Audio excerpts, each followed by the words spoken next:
Buenas tardes, jóvenes. De nuevo les pedimos que hay que cuidarse. Siguen los contagios en todo el país. Mientras no haya vacuna, pues hay que cuidarse, hay que estar encerrado, ¿no? Yo sé que, pues digo, sé que llega el momento de un aburrimiento de estar todo, ¿no? Yo tengo una hija que está en la mañana, está estudiando también primer año, y entonces pues veo que, digo, pues es muy complicado, pues, pero pues digo, estamos los maestros este, haciendo lo máximo para que ustedes pues aprovechen el tiempo y pues aprendan, en el caso mío, pues aprendan historia de Guerrero, ¿no? Miren, hoy estaríamos viendo dos puntos. Estaríamos viendo el punto 1.3 y el 1.4 y terminaríamos con el Porfiriato. Y la próxima semana estaríamos viendo ya lo que es la Revolución Mexicana, ¿sí? Hay que entender de que pues el semestre salimos de vacaciones, pues si salimos de vacaciones el día 20 terminaría el primer semestre, ¿no? Entonces me falta todavía demasiados temas. Entonces ante esa situación pues vamos a empezar. Miren, hoy estaríamos viendo un tema que es ver la estructura social, es decir, ver cómo la sociedad en el porfiriato ya vamos a encontrar una división de clases sociales, ¿sí? Cuando vimos los pueblos prehispánicos, ahí en los pueblos prehispánicos no había clases sociales, ahí había estratos sociales, es decir, los, los gobernantes, ¿sí?, pertenecían a un estrato superior, mientras la gente del pueblo pues pertenecía a un estrato inferior, ¿sí? Cuando vimos el periodo colonial, lo mismo, es decir, todavía no hay clases sociales, sigue habiendo estratos sociales, ¿sí? Ahí vemos que la gente blanca, como los criollos peninsulares, pues pertenecen a una clase más alta, con más poder económico. Y abajo pues tenemos otros estratos, ¿no? Como los mestizos, las castas y los indígenas que pertenecen a otro estrato social, pero todavía no hay clases sociales. Ustedes han de preguntar qué son las clases sociales. Las clases sociales es un grupo de personas que se vienen a diferenciar entre sí, ¿sí?, si son o no dueños de los medios de producción. ¿Qué son los dueños de medios de producción? Los medios de producción son las tierras, el dinero, el capital, ¿sí? Y la otra diferencia es por el lugar que ocupan en la producción. Es decir, un dueño de una fábrica ocupa un lugar distinto, está dentro de una oficina, mientras el obrero que ocupa otro lugar, ¿sí?, ocupa otro lugar. Y finalmente, por el salario que obtienen en la producción, es decir, un dueño de una fábrica gana más que un obrero. Todas las clases sociales es un grupo de personas que se vienen a diferenciar entre sí por el lugar que ocupan en la producción, por el monto riqueza que obtienen en la producción y si son o no dueños de los medios de producción. Esas son las ¿sí?, tres características que vienen a ser lo que es una clase social. Entonces ya durante el tiempo del porfiriato ya vamos a ver ahora sí clases sociales, clases sociales. Si a mí me preguntan ahorita en la actualidad qué clases sociales hay en México, yo voy a contestar de manera rápida. Voy a decir, hay una clase burguesa y hay una clase proletaria. La clase burguesa es la que es la dueños de los medios de producción, son los dueños del capital, ¿sí?, los dueños de la riqueza. Mientras la clase proletaria es una clase que vende su fuerza de trabajo por un salario, por un dinero. Y entonces en el tiempo de Porfirio Díaz vamos a encontrar que ya aquí sí ya hay clases sociales, ya podemos hablar de clases sociales. Vamos a encontrar en Guerrero, ¿sí?, una burguesía terrateniente, vamos a encontrar una clase obrera y vamos a encontrar a los campesinos. Entonces, pero ya hablamos de clases sociales. En Guerrero va a haber una clase, una burguesía terrateniente. ¿Dónde la vamos a encontrar esta burguesía terrateniente? Miren, en la Tierra Caliente va a haber dos grandes personajes, ¿sí?, que van a ser dueños de grandes capitales de dinero, van a ser dueños de grandes cantidades de ganado y además van a tener más de 100,000 hectáreas de tierra, ¿sí? Esos señores es el señor Carlos Pérez y Rafael Castillo Calderón. Vamos a encontrar en la región de Huizuco, vamos a encontrar a la familia Figueroa, ¿sí? Ellos son también igual, son ganaderos, tienen capitales, son agricultores, son dueños de grandes tierras. Vamos a encontrar en Chilapa a una señora Eucaria Apresa, esa señora también con grandes cantidades de tierra. En la Costa Chica vamos a encontrar un burgués terrateniente como Carlos Miller, ¿sí? Él tiene producción de ganado, tiene tierras, tiene una gran producción. Y vamos a encontrar en la Costa Grande a Silvestre G. Mariscal, ¿sí? Y finalmente vamos a encontrar en Acapulco 3 casas comerciales, ¿sí? Fernández y compañía, Azuyeta Hermanos y los hermanos Uruñuela. Esos serían los más destacados, ¿sí?, burgueses que vamos a encontrar en Guerrero. Estos burgueses eran dueños de grandes cantidades de tierra, ¿sí?, de más de 100 hectáreas de tierra.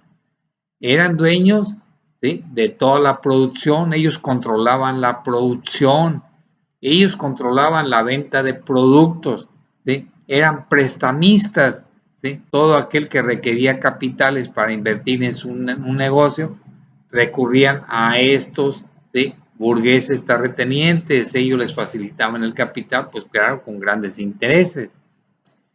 Entonces ellos van a diversificar su capital, ¿sí? También van a ser inversionistas en los bancos, también van a ser inversionistas.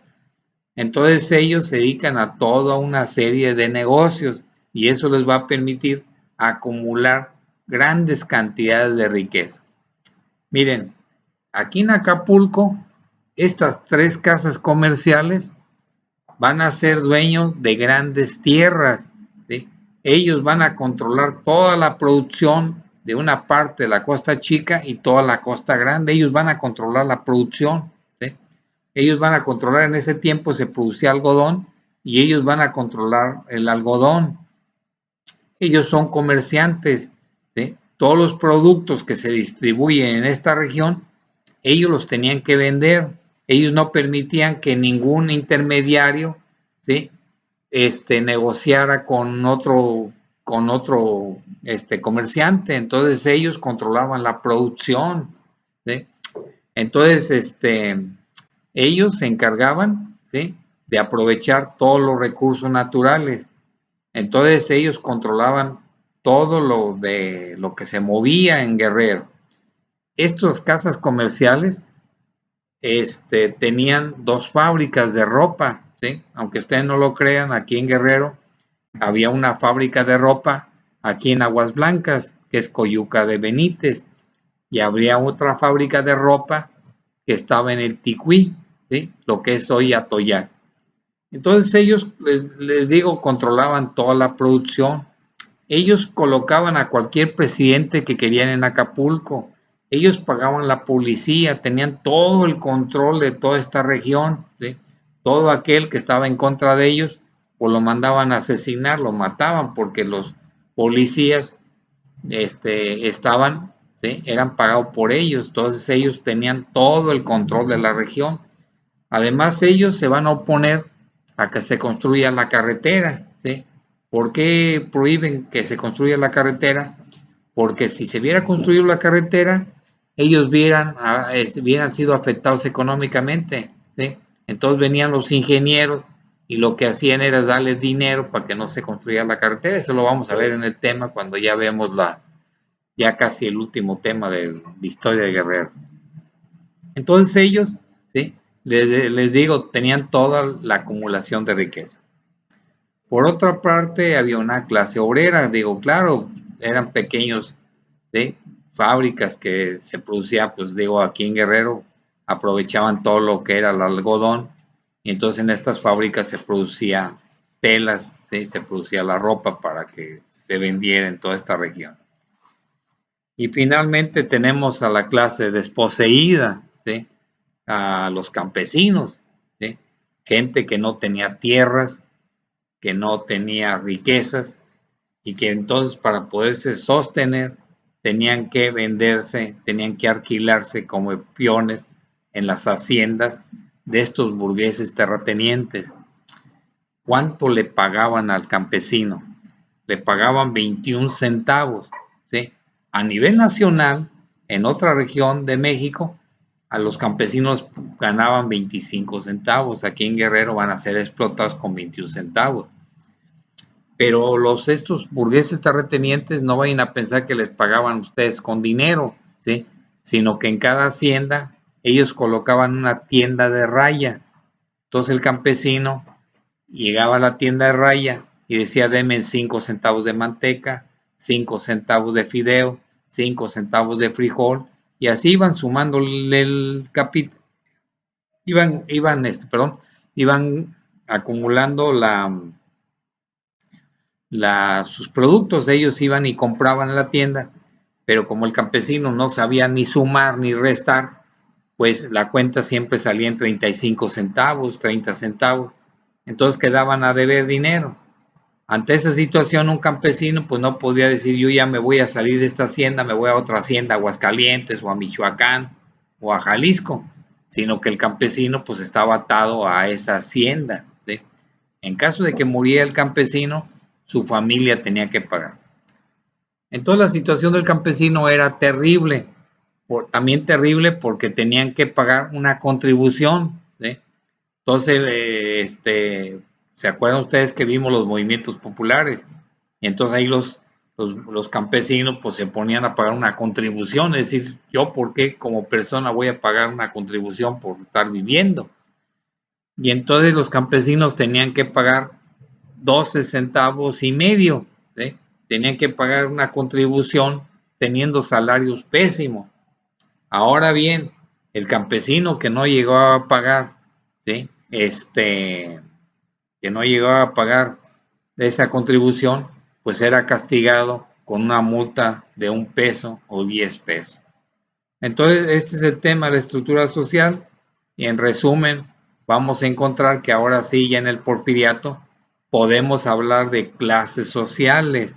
Ahora sí, hay una burguesía y hay una clase proletaria, ¿sí? Entonces,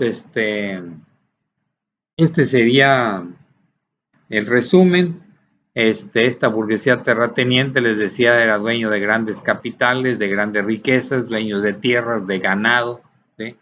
Eran agiotistas, es decir, prestaban dinero a préstamo, eran comerciantes, era gente que se dedicaba, también invertían en el banco, porque les decía que en ese tiempo, pues, crearon un banco con $500,000 y les permitían 2 millones en billete, entonces era un negociazo, entonces ellos invertían aquí también. Entonces ellos controlaban la producción, controlaban la venta de los productos, controlaban toda la situación de la producción. Y la clase obrera, pues les decía que trabajaban en estas fábricas aquí de Aguas Blancas y trabajaban en el Ticuí. Entonces, esta es la situación de esta clase terrateniente. Los obreros, les decía, pues tenían que trabajar en estas pequeñas fábricas. Aquí en Acapulco había una fábrica de hielo, pues digo, ahí trabajaban, ya eran obreros. Además, todos los que le ayudaban a las casas comerciales en Acapulco porque en ese tiempo el transporte de productos pues era por mar. Entonces tenían que ocupar estas casas comerciales gente que bajara los productos, ¿sí?, del mar, los bajara. Entonces ellos tenían que bajar los productos de una lancha, sacarlos y llevarlos a tierra. Y esos trabajadores pues también se alquilaban, ¿no? Y finalmente los campesinos, les digo, era una situación que con un salario de 21 centavos pues tenían que pagar contribuciones, vivían en la miseria, y pues todo esto va a provocar que pues se suman a una revolución mexicana. Ese sería el tema de estructura social, y pasaríamos a ver este, la construcción del sistema educativo a nivel estatal. Miren, en la última clase que se les dio, hablamos de lo que era la educación, ¿sí? Hablamos de lo que era la educación desde lo que era la colonia, donde les decía que no había escuelas, solamente las escuelas pues, eran de comunidades indígenas. En el tiempo de la Revolución de Independencia, pues no había escuelas por el caos que había. Cuando se consigue la independencia de 1821 a 1870, no hubo grandes avances educativos. Les decía que los gobernadores, el de Michoacán, el gobernador del Estado de México, el gobernador de Puebla, estaban preocupados por impulsar el aspecto educativo, ¿sí? Ellos consideraban que la educación era la panacea, es decir, ellos consideraban que la educación permitiría acabar con todos los males de la sociedad, pero tenían un problema: no había recursos económicos para poder invertir en la educación. Después vimos más adelante que cuando se consigue la erección del Estado de Guerrero, el 27 de octubre de 1849, vamos a encontrar de que el primer gobernador, Juan Álvarez, él comienza a impulsar el aspecto educativo. Él comienza a decir: señores, vamos a organizar lo que es la educación. Y en la primera constitución, que se va a publicar en 1851, ahí se va a publicar un artículo en donde va a establecer que los ayuntamientos, todos los municipios, deben tener una escuela, deben fundar escuelas, tienen la obligación.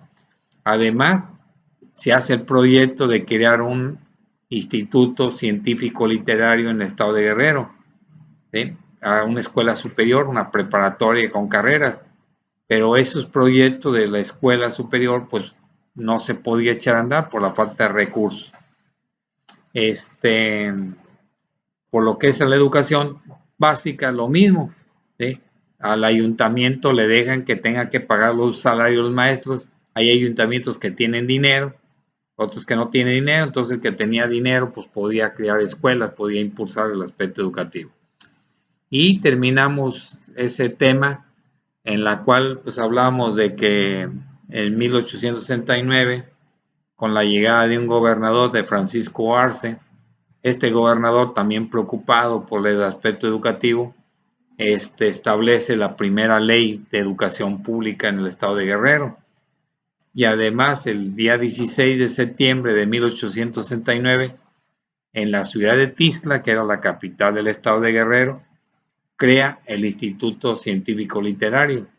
Además, les decíamos que para todos los ayuntamientos tenían la obligación de mandar un estudiante que viniera a estudiar a la ciudad de Tixla. Y para eso los ayuntamientos tenían que pagar 15 pesos, ¿sí? Tenían que pagar porque el muchacho pues iba a estar internado ahí en la escuela. Y y terminaríamos el tema anterior diciendo de que en 1870 hay un general pues, que va a ser seguidor de Porfirio Díaz, Vicente Jiménez, que está en contra de que un fuereño gobierne el estado de Guerrero. Entonces hay una rebelión ante esa situación. El gobernador decide que la escuela, el Instituto Literario, el Instituto Científico Literario, vaya a Chilpancingo. Y entonces ya la capital ya no va a ser Tixla, ahora va a ser Chilpancingo la capital de nuestro estado. Y ahí arrancaríamos, ¿sí? Primero comenzaríamos diciendo que en ese periodo del porfiriato, pues no había una gran preocupación por la educación, los padres no se preocupaban por mandar a los niños a la escuela, es decir, no lo hacían, ¿sí?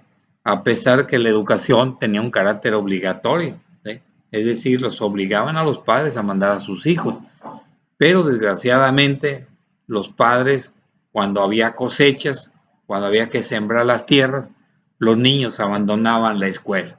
Entonces no iban a la escuela, es decir, había grandes ausencias. Entonces, ante esa situación, los gobernadores van a comenzar a pensar de que todo aquel niño que no vaya a la escuela, que el papá no lo mande, pues le van a poner un castigo, ¿sí? A todos los niños que van a encontrar en la calle y que no estén en la escuela a la hora de clases, va a ser metido a la cárcel, lo van a agarrar, ¿sí? Y lo van a meter a la cárcel al chiquillo. Entonces se pone difícil, a pesar, digo, de todas estas exigencias, los padres no hay tanto interés de la educación. Entonces, más de la mitad de la población de la niñez en Guerrero iba a la escuela, los que no tenían recursos, pues no iban a la escuela, los campesinos, los obreros. Entonces, les decía a los gobernadores, ante ese problemón, van a tener que obligar a los padres a mandar. La educación adquiere un carácter obligatorio. También vamos a encontrar de que en 1887 el gobierno del estado, viendo que los ayuntamientos no tenían recursos para sostener las escuelas, entonces el gobernador, otra vez Francisco Arce, que era gobernador en esos años, él decide cambiar las reglas de la educación. Y entonces él marca que ahora el Estado va a ser el encargado de manejar la educación. Es decir, ahora los profesores van a ser pagados ya no por el ayuntamiento, sino por el Estado, ¿sí? Ante esa situación, pues digo, se va a empezar a mejorar las escuelas, ¿sí? En este tiempo vamos a encontrar escuelas de primera clase, de segunda y de tercera clase. De la primera clase, pues están las capitales de las principales ciudades de aquí en Guerrero. De segunda clase, pues están ciudades más pequeñas y en el campo, pues haber escuelas de tercera redumentarias. También vamos a encontrar de que este señor jalisciense, le digo, tenía una gran preocupación por la educación. Entonces, en el Instituto Científico Literario que estaba establecido en Chilpancingo, vamos a encontrar que solamente asistían puros hombres a la escuela, ¿sí? No, en eso decía en esos años, los padres no querían mandar a sus niñas a la escuela. ¿Por qué? Porque tenían miedo que las niñas se enamoraran de los maestros, ¿sí? Y una niña iba a la escuela y le gustaba un maestro, ¿sí? O el maestro la empezaba a enamorar a esa niña. Todos los padres tenían miedo de mandar a sus hijas porque, digo, tenían esa preocupación de que como eran hombres los maestros, todos tenían ese problema, no los querían mandar, no tenían confianza, ¿no?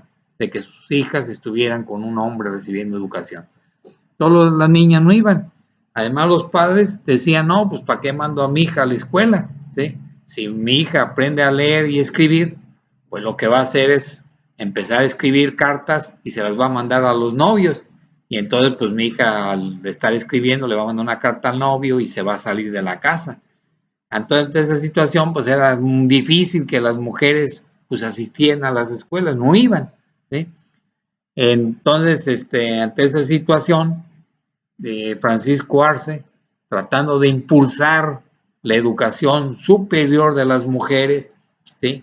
Se echa la tarea el 5 de febrero de 1886, funda en la ciudad de Chilpancingo el Instituto Literario de Niñas, ¿sí? Ahora sí, ese Instituto Literario de Niñas van a asistir gente, mujeres que les interesa la educación superior, ¿sí?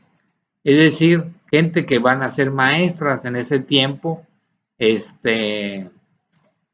las mujeres van a empezar a querer ser docentes, maestras. ¿Por qué? Porque los niños van a ver a las maestras como su mamá. Entonces va a haber más confianza, es decir, no es lo mismo un hombre que dé clases a los niños que las mujeres. Todas las mujeres comienzan a estudiar para la educación. Algunas mujeres también van a la escuela, al Instituto Literario de Niñas, con la idea pues de prepararse para poder conseguir un buen novio, ¿no? Entre más educación tengan las mujeres, pues un buen partido les tocaba, ¿no? Entonces se echa a andar este instituto, las niñas que van a ir a estudiar, pues la mayoría van a estudiar para ser maestras, ¿sí? Entonces, les digo, la educación empieza a quererse impulsar.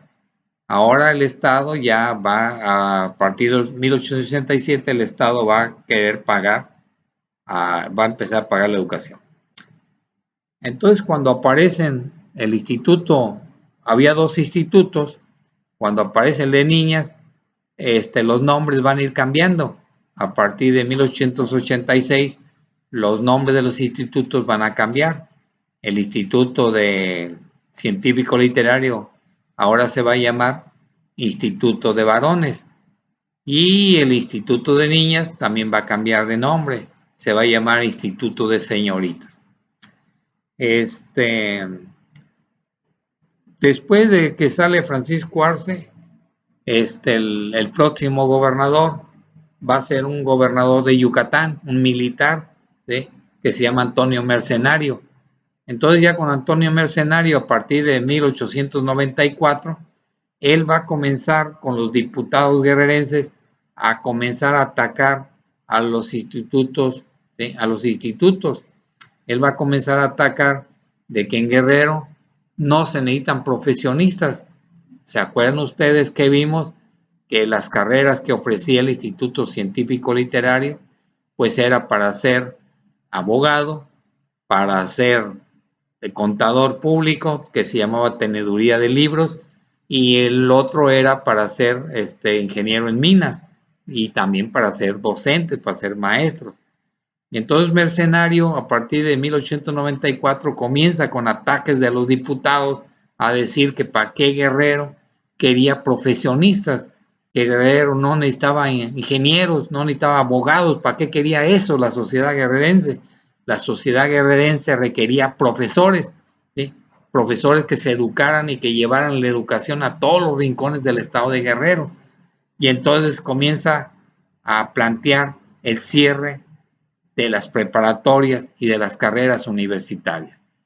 Ante esa situación, cierra a partir de 1895 hasta el 7, las escuelas preparatoria va a cerrar, ¿sí? Todos los que estaban estudiando en la preparatoria, los que estaban estudiando una carrera universitaria, lo que van a hacer es que el gobierno para que no pierda, los va a becar para que vayan a la Ciudad de México a estudiar, ¿sí? Les va a dar un dinero, una beca, y entonces todos los estudiantes que estudiaban en el Instituto Científico Literario van a ser mandados a la Ciudad de México a estudiar, pero becados por el Estado. Y vamos a encontrar que para 1907, el gobernador Damián Flores comienza a plantear de que había necesidad de que ya no hubiera dos escuelas, ¿sí? Una donde fueran señoritas y otra donde fueran varones. En este tiempo, para 1907, ya era la escuela normal de profesores y la escuela normal de profesoras. Entonces, él comienza a plantear fusionar, juntar estas dos escuelas en una sola. Y entonces, en 1907, este gobernador, a pesar que pues él llega casi a finales de diciembre, casi en 30 días que tenía como gobernador, tuvo la capacidad de cerrar estas dos escuelas y fusiona la escuela en la escuela normal mixta del estado de Guerrero. Y además establece que ahora la educación va a ser una educación, coeducación, ¿sí? La educación se va a convertir en coeducación, es decir, ahora sí, en los salones de clase va a haber niñas, mujeres, pues ya eran señoritas, junto con varones, ¿sí? Toda esta situación de juntar hombres y mujeres en un salón de clases en esos años 1907 a 1910 provocó un gran escándalo en la ciudad de Chilpancingo. Acuérdense que éramos católicos, entonces mucha gente se espantaba, decían, oye, ¿cómo van a juntar mujeres con hombres? ¿Sí? Va a provocar que los hombres embaracen a muchas mujeres, creían que se iban a embarazar. Entonces, ante esa situación, pues recibe muchos ataques, pero ahí se queda la escuela, ¿sí? Este sería cómo llegamos al periodo porfirista, ¿sí? Yo he platicado con los jóvenes, miren, cuando yo estudié la escuela primaria, ¿sí? En los años casi 60, 62 años, 1962, a mí todavía me tocó la escuela donde éramos puros hombres, es decir, los salones éramos hombres, la escuela era una escuela, recibía mujeres, pero había una barda que nos dividía. Entonces las mujeres tenían un patio, salían por una puerta, los hombres teníamos nuestra cancha de fútbol, también salíamos por otra puerta distinta, es decir, no teníamos contacto con las niñas. Entonces, todavía en 1962, imagínense, todavía me tocó la educación esa. Yo ya voy a tener compañeras alumnas, pero ya en la secundaria. Entonces, ante esa situación, pues imagínense ustedes con 1907 hacerse el paquete, decir, vamos a juntar niños con mujeres. Y esta es la historia de la escuela normal, ¿sí?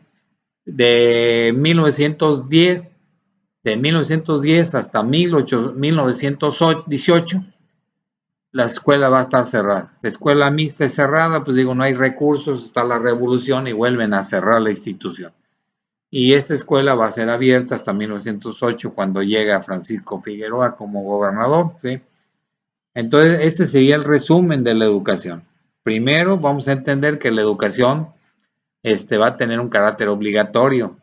Vamos a entender que la educación va a ser pagada y ahora ya no por los ayuntamientos, sino que en 1887 va a ser pagada por el Estado. Y esto va a permitir impulsar la educación. Vamos a encontrar que el 5 de febrero de 1886, Francisco Arce funda en un instituto, el Instituto Literario de Niñas, donde ahora sí las mujeres se van a ir preparando para ser docentes. Y finalmente vamos a encontrar de que las escuelas de educación superior van a comenzar a sufrir ataques a partir de 1894, cuando el gobernador Antonio Mercenario, ¿sí? Y el que sigue Agustín Mora, van a comenzar a plantear de que el Guerrero no necesita profesionistas, necesita profesores que vayan a las regiones a impulsar el aspecto educativo. Y finalmente vamos a encontrar que en 1907 el gobernador fusiona el Instituto de Niñas, el Instituto de Varones, o bien la Escuela Normal de Profesores y la Escuela Normal de Profesoras, los va a fusionar en la Escuela Normal Mixta del Estado. Entonces, digo, esta escuela pues va a desaparecer en 1910, no había dinero para pagar a los profesores, se viene la revolución y pues se cierra. Ya después, de 1920 a 1930, pues va a abrir, va a cerrar, va a abrir, va a cerrar, de acuerdo a las condiciones económicas del Estado. Ese sería el resumen. Entonces, siguen haciendo su resumen. Yo les encargo a ustedes de que lean su lectura, ¿no? Para eso les dimos los apuntes, para que ustedes se basen ahí y vayan aprendiendo. Me interesa ver todo esto porque todo esto va a provocar el gran rezago educativo que tiene el Estado de Guerrero, digo, pero es toda esta consecuencia de toda la herencia que traemos educativa, digo, para que ustedes vayan entendiendo de cómo estamos en el Estado de Guerrero. Y antes de despedirme, les comunico al grupo 115 que el día miércoles a las 5:30. Vamos a estar conectados con ustedes, porque les digo, en el 115 soy el tutor, y entonces hay una gran preocupación, ¿no? Entonces, hemos visto, les decía, tengo una hija en la mañana que estudia en el 103, y entonces en la mañana son grupos pues de 50, 55, y no es posible que he estado viendo las clases, los maestros que dan la clase en vivo, hemos estado viendo de que solamente se conectan pues cuando mucho 28, 29 jóvenes, y ya en la clase pues abandonan, es decir, los jóvenes no están asistiendo a clases, pues, porque hay maestros que sí pasan lista. Ustedes saben que para tener derecho a hacer un examen tienen que tener el 80% de asistencia. En el 115 les tocan maestros duros a ustedes, ¿sí? Como Julio Mata, Miguel Ángel Mata. Les tocan maestros medios pesados, pues, en matemáticas, el maestro Uber, Martín Uber. Entonces, pues digo, hay docentes muy exigentes, ¿sí? Está la maestra Leticia en taller de lectura y redacción, entonces está difícil para ustedes. Entonces, ante esa situación, pues me han estado pidiendo de que requiero dar tutorías, pues, ¿sí? Ustedes saben que un tutor, pues, es una persona que es como papá de ustedes, ¿sí? Eso lo hacemos en la escuela. Hagan de cuenta que un alumno tiene problemas en una calificación, tiene problemas con un maestro, no le recibieron el trabajo, y lo que hacemos los tutores, pues sí es ir a hablar con el maestro, pues, para que les dé las facilidades, ¿sí? Pero aquí por línea, pues digo, ¿cómo voy a conectarme con los maestros? ¿Cómo les voy a pedir, oye, fíjate que fulano de tal tiene una tarea y no se la recibieron? Entonces, pues digo, se requiere platicar con ustedes, hablar de lo que es un reglamento. Digo, posiblemente ustedes no conozcan ni quién es la directora de la escuela, ¿no? ¿Sí? Yo les decía que yo soy su director académico. Yo estoy en la mañana, estoy en la tarde. En la tarde está la maestra Edith, como su director administrativo de ustedes está el compañero Juan Solano, ¿no? En la mañana está el compañero Alberto como su director administrativo, y nuestra directora, la maestra Carla Beatriz Piña Magaña. Entonces se requiere todo esto de que vayan aprendiendo qué es lo que se requiere, pues, para que ustedes terminen de manera satisfactoria la escuela preparatoria. Ustedes han visto las noticias de que a partir de diciembre hay una promesa de que van a empezar las vacunaciones en México sobre el COVID, pero digo, yo lo veo muy complicado. Entonces, todo por línea, decirles, muchachos, organícense. Estamos casi a 20 días de terminar este semestre, joven. Es decir, a partir del 20 de diciembre, pues se sale de vacaciones y regresamos al día 7 de enero. Y ya nomás ustedes tienen una semana, pues, para entregar trabajos, para entregar alguna tarea, y empiezan los exámenes finales, ¿sí? Yo, no voy a hacer examen final, solamente aquella gente que, pues, digo, haya fallado, que no entregue trabajos. Ahí sí va a haber necesidad de, pues, digo, hacer un examen de todo lo que hemos visto, ¿sí? De todo lo que hemos visto. Entonces, lo veo difícil. Les pedimos a ustedes que con sus maestros se entreguen las tareas a tiempo, hagan los ejercicios, y pues nos estaríamos viendo, entonces, jóvenes del 115, nos estaríamos viendo el próximo miércoles, ¿sí? Muchas gracias y nos vemos.